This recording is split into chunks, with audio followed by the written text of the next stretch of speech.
नमस्कार, स्वागत है आप सभी का स्वरमय टाइम्स में। आपके साथ मैं हूं सृष्टि पांडे। नजर डालते हैं आज की नेशनल और इंटरनेशनल खबरों पर। दुनिया में 3 जुलाई का दिन अब तक का सबसे गर्म दिन बन गया है। अमेरिका के national centre for environmental prediction के मुताबिक 3 जुलाई को average global temperature 17 degree Celsius के पार पहुंच गया, जो अगस्त 2016 में दर्ज किए गए अब तक के सबसे गर्म दिन के तापमान 16.92 डिग्री से भी ज्यादा था। साइंटिस्ट ने इसकी वजह अल नीनो और एटमॉस्फेयर में बढ़ती कार्बन डाइऑक्साइड बताई है। साइंटिस्ट के मुताबिक ह्यूमन एक्टिविटीज भी तापमान बढ़ने की एक बड़ी वजह है। फॉसिल फ्यूल्स के जलने से हर साल 40 अरब टन कार्बन डाइऑक्साइड का प्रोडक्शन हो रहा है। इसके साथ ही जून दुनिया में अब तक का सबसे गर्म जून का महीना रहा। अमेरिकी राष्ट्रपति के ऑफिशियल रेसिडेंस व्हाइट हाउस में रविवार रात मिला व्हाइट पाउडर कुछ और नहीं बल्कि नशीला पदार्थ कोकीन था। ये दावा अमेरिकी अखबार वॉशिंगटन पोस्ट ने मंगलवार रात किया। इस मामले की जांच सीक्रेट सर्विस की टीम कर रही है। आपको बता दें कि 3 दिन पहले रविवार को ये पाउडर व्हाइट हाउस की लाइब्रेरी में पाया गया था। इसके बाद व्हाइट हाउस का लाइब्रेरी वाला हिस्सा कुछ देर के लिए खाली भी कराया गया था। सोमवार को इस पदार्थ की जांच शुरू हुई और अब इसके कोकीन होने की पुष्टि हुई है। कनाडा में भारत के मोस्ट वांटेड खालिस्तानी आतंकी हरदीप निज्जर की हत्या के बाद खालिस्तानी समर्थक बौखला गए हैं। खालिस्तानी समर्थकों ने कनाडा, अमेरिका और ऑस्ट्रेलिया में जगह जगह किल इंडिया नाम के पोस्टर चिपका दिए हैं और इन्हें सोशल मीडिया पर भी जमकर वायरल किया जा रहा है।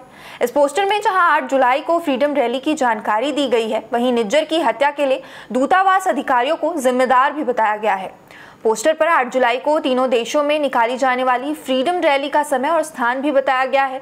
खालिस्तानियों की इस हरकत पर भारत के विदेश मंत्रालय ने भी कड़ा संज्ञान लिया है।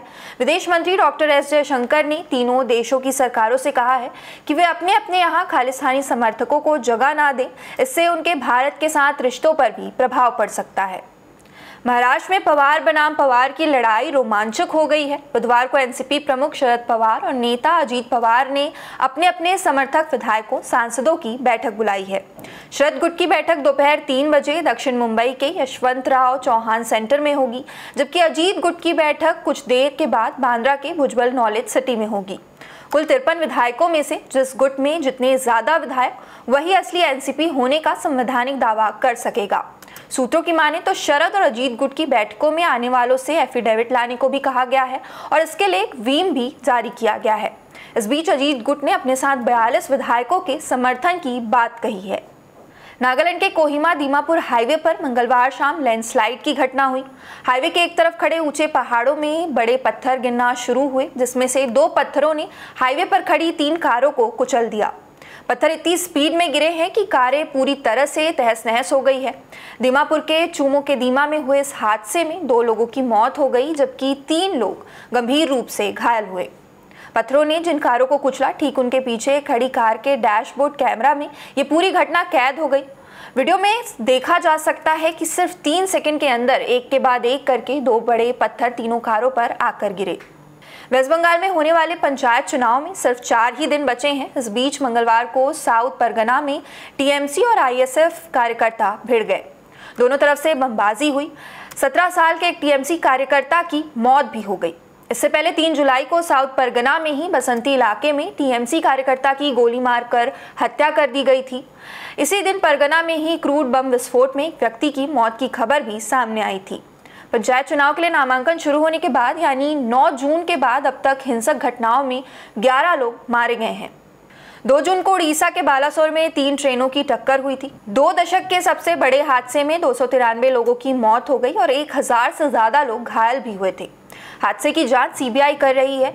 इस जांच रेलवे बोर्ड की ओर से कमिश्नर ऑफ रेलवे सेफ्टी ने भी की है। सोमवार को सीआरएस ने 40 पेज की रिपोर्ट बोर्ड को सौंपी। रिपोर्ट के मुताबिक लेवल क्रॉसिंग लोकेशन बॉक्स के अंदर तारों की गलत लेबलिंग की वजह से ऑटोमेटिक सिग्नलिंग सिस्टम में गड़बड़ी हुई, जो हादसे का कारण बना।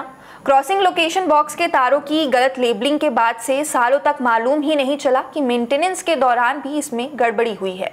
रिपोर्ट सामने आने के बाद विपक्षी पार्टियां सरकार पर हमलावर हैं। टीएमसी ने कहा है कि सरकार की लापरवाही से पैसेंजर ट्रेनें चलता फिरता मुर्दाघर बन गई हैं।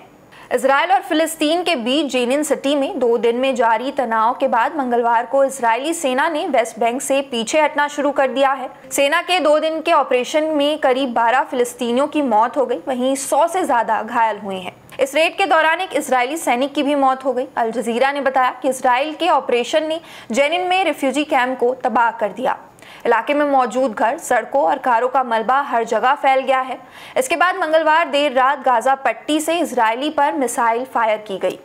हमले को देखते हुए सदर्न इजराइल में अलर्ट सायरन बजाया गया और आयरन डोम को एक्टिवेट कर दिया गया।